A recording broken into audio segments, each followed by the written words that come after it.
Hello everyone. My name is Crespo Bocão, and I'm here trying to do this time the same video as before, but this time we are doing a short version, much more objective, and we are trying to hit all the points that we did in the 30 minutes video before in a shorter amount of time. This time is being timed. Okay, let's go. This is the setup of the kickoff. As you can see, the blue team is kicking off, the green team is receiving. All the players of the blue team is in their field. Here's the ball, and the blue team and the green team is behind the 15-yard line.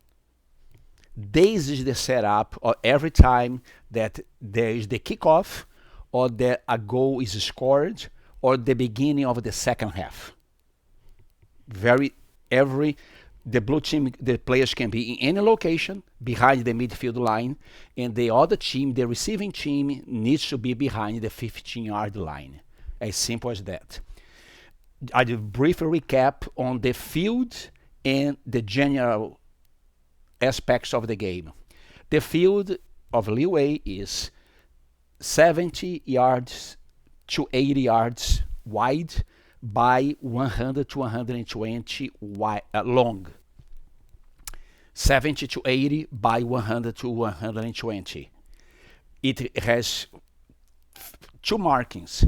One line at 5 yards that makes the 5-yard area.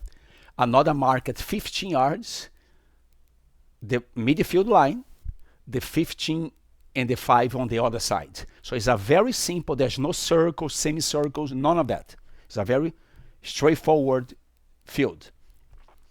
Each team has 13 players, 12 outfield or line players, and one goalkeeper. 12 plus 1, 13 on each team.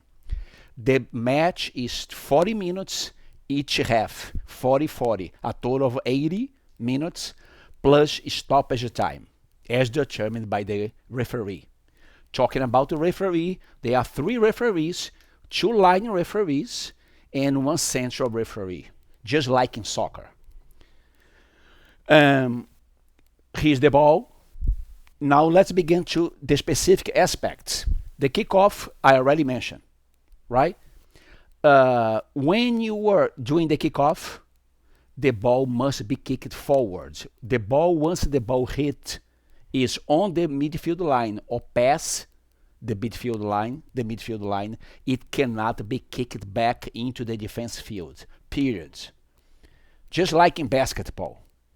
Once you cross the midfield, the midcourt, you cannot throw the ball back voluntarily.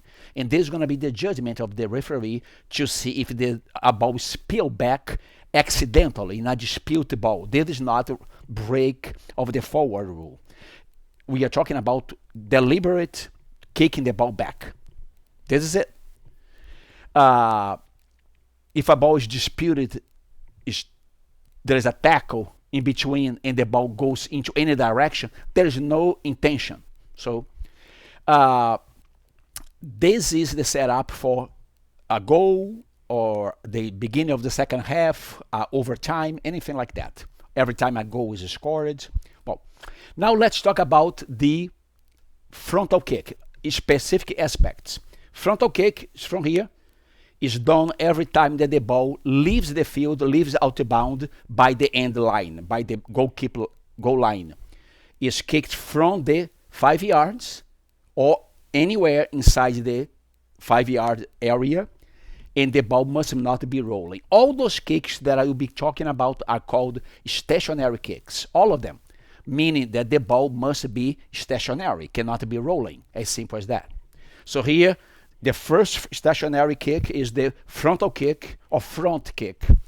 It's kicked by any player, including the goalkeeper, and the ball must leave the 15-yard area.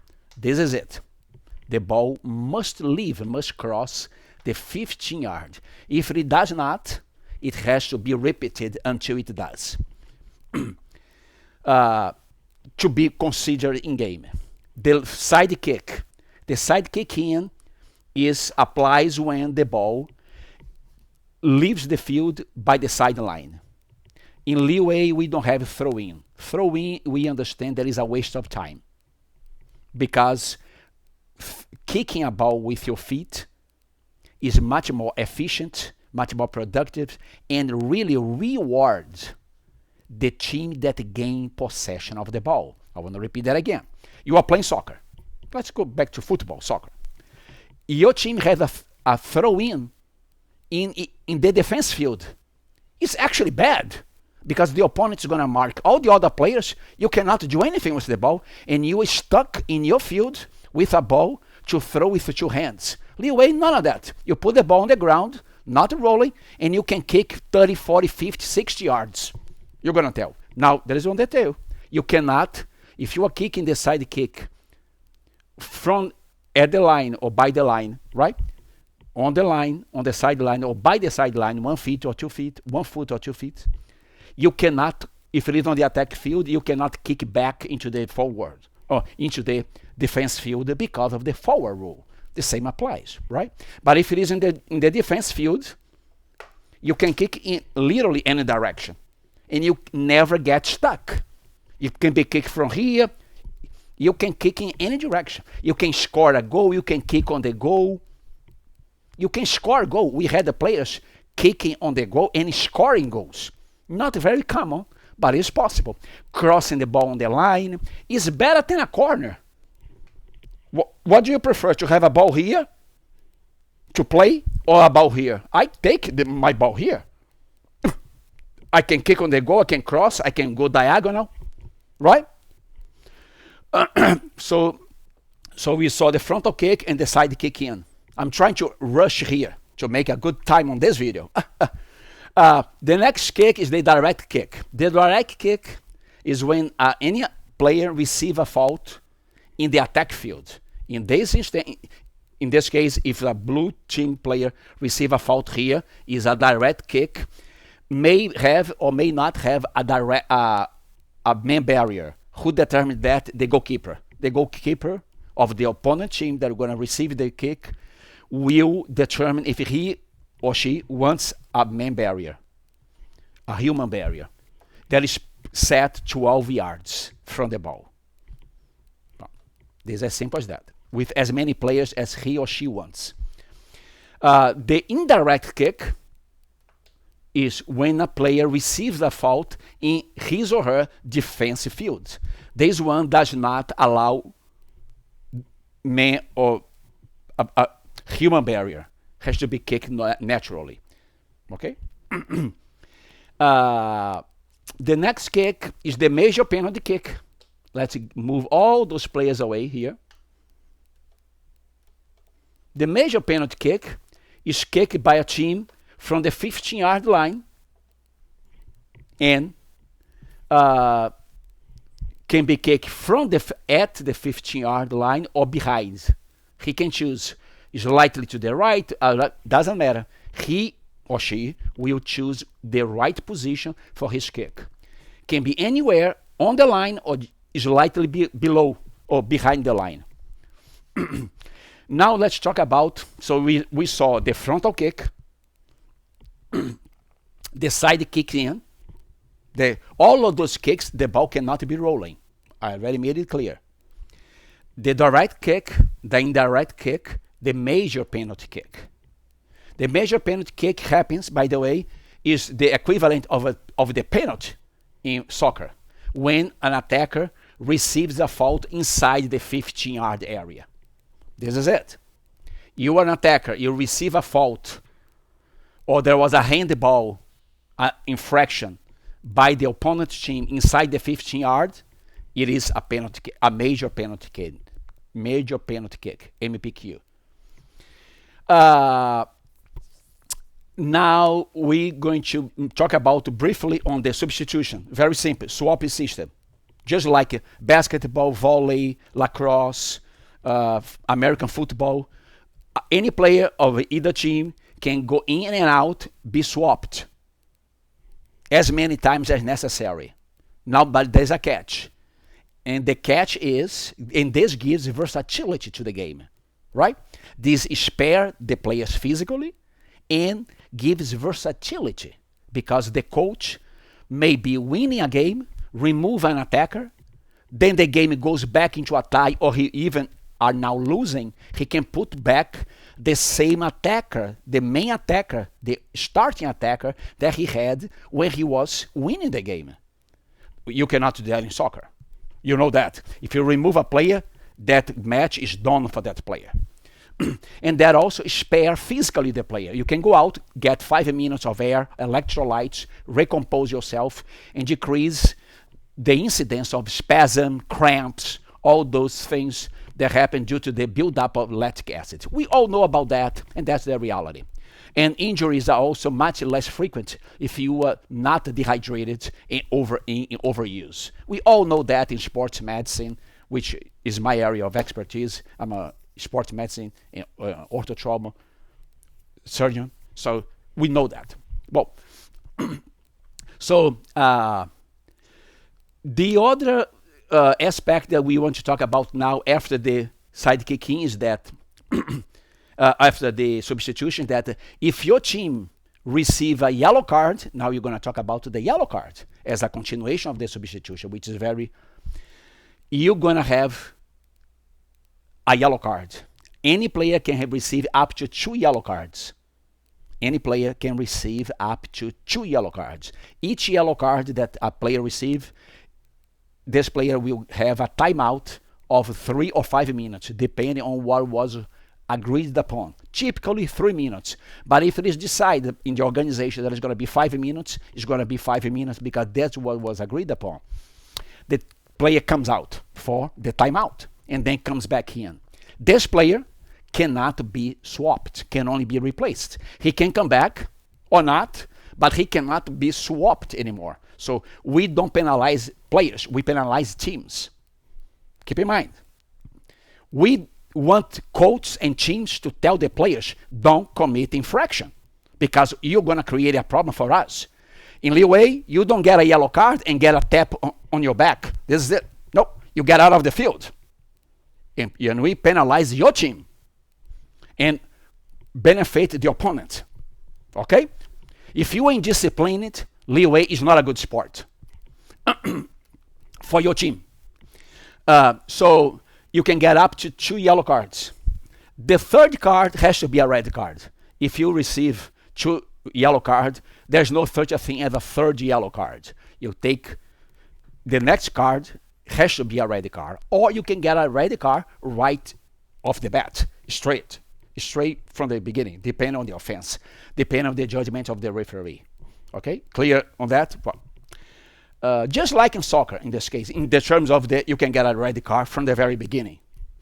There is a number of infractions that we know that we can elaborate later that would be cause for a straight red card. We're not going to talk about that now because it would prolong the video. Well, the next thing we want to talk about are the 2 last points, is the offside and the scoring system. Let's talk first about the offside. The offside in Leeway is very simple, actually, much less complex and create much less controversy than in football. Let's get all those players outside so you don't have confusion. Here is the defense. Here is the defense of the team, the blue team. In soccer, as you know, we mark like that. This is the soccer way of the green team, the green defense make a line, and the blue attackers cannot receive the ball behind because they will be offside. They have to be at the same line or before. We know that. In Leeway, none of that happened. In Leeway, the offside position is determined by the position of the attacker in relationship to the field, not in relationship to the attacker. I cannot be more clear than that. In Leeway, the defenders cannot make a line to limit the movement of the attacker vertically as we can do in football, as I do in football all the time, and soccer all the time. We cannot do that. instead is determined by the position of the attacker in relationship to the field. What is it? If you are outside, everything is in relation to the 5-yard line. If you're an attacker and you are outside of the 5 yards, completely outside, not even stepping on, you cannot be stepping on the 5 yard, you have to be outside. You are never offside. If you are outside of the 5-yard area at the time that the ball is launched to you or to any teammate of your team, your attack will be okay, would be legal. If a goal happens, this is it, is a valid goal. At the time that the ball is launched, the ball can be launched and you can run and receive the ball inside, but at the time it was launched, you must be outside. Very clear. Now comes the situation. If you are outside, you'll never be offside, right? If you are outside, you're never going to be offside. Now, if you are inside, you will always be offside. If you are inside the 5 yards, you will always be offside if you are there at the time that the ball is kicked to you or another team member of the attack. But there is one detail. There is one exception. If the ball itself is in the 5 yards area and it is rolling, it is in game, not in a corner kick or side kicking, in a stationary kick. No, I'm talking about the ball is in game. The player is here, coming here and cross from here to here, you're good because the ball itself is already in the 5 yard area. This is it. No, our 8 years old understand that in 5 minutes. We use VAR. We can use VAR, virtual assistant, referee, but it's minimal because you have one line straight on the field to document that. So it's very easy. It's very easy for the referees. They love it because it's very less stress for them. It's easy to referee offside in Leeway as compared to our beloved soccer. So now let's go to the last aspect of that is the scoring. I'm trying to get my best time possible in this video.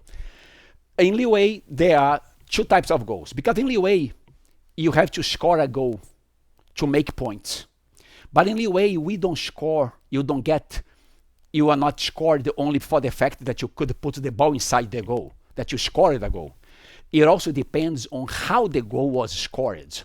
So we have a 2-tier scoring system based on the number of touches that is given to the ball once the ball is in game. If the typical goal is the goal that we know as 98% of the goals are called the game goal, when the ball has been touched, physically touched, 2 or more times, including 2 or more times by any player, including the opponent, voluntarily or not, and when the ball is in game, it is a game goal. So this is by far the most common goal scored, and it is worth 2 points. The game is going on, and the one team score. This is a game goal.